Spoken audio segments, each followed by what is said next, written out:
जब हाथी लड़ते हैं तो घास कुचली जाती है और जब महाशक्तियां खेल करती हैं तो बीच में खड़े देशों को कीमत चुकानी पड़ती है। जिस डर की आशंका भारत के रणनीतिक विशेषज्ञ सालों से जता रहे थे वही अब सच होता दिखाई दे रहा।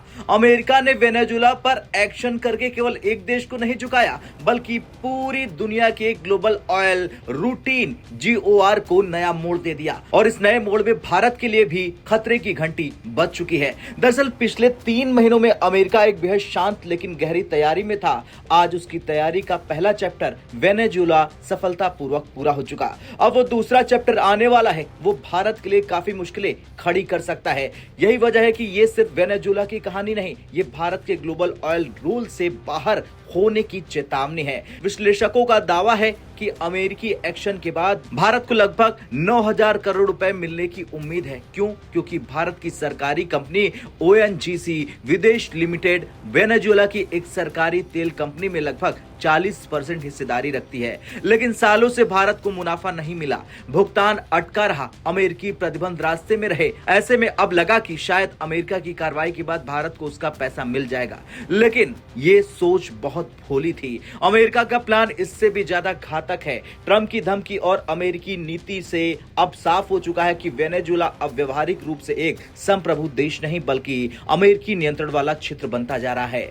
अमेरिका का अगला कदम क्या होगा वो जान लीजिए।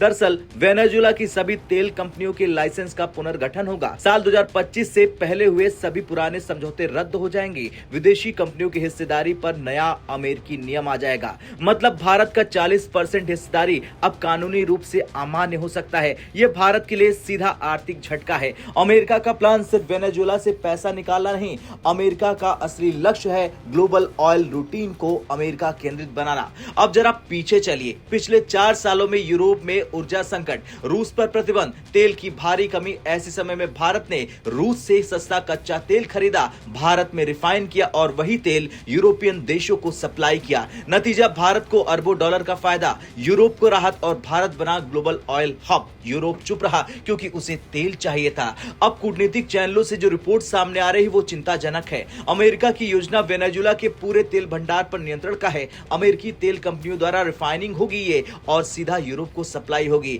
यानी रूस को साइडलाइन, भारत को बाईपास, अमेरिका को सुपर सप्लायर बनाना। अगर ये प्लान पूरी तरह लागू हो गया तो यूरोप को भारत की जरूरत ही नहीं होगी। अब समझिए असली खतरा। अगर यूरोप को वेनेजुएला से सस्ता और स्थिर तेल मिलने लगा, अमेरिकी कंपनियां सप्लाई संभाल ले तो यूरोप भारत के रास्ते रूसी तेल नहीं खरीदेगा।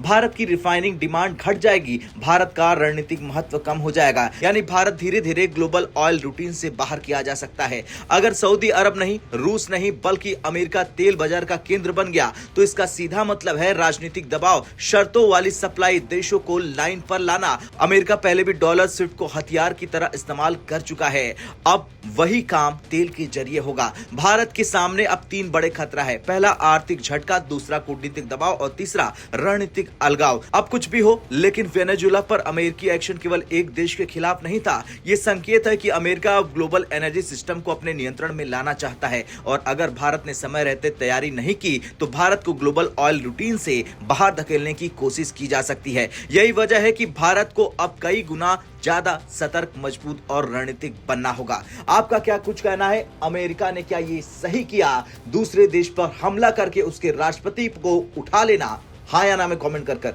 जरूर बताएं।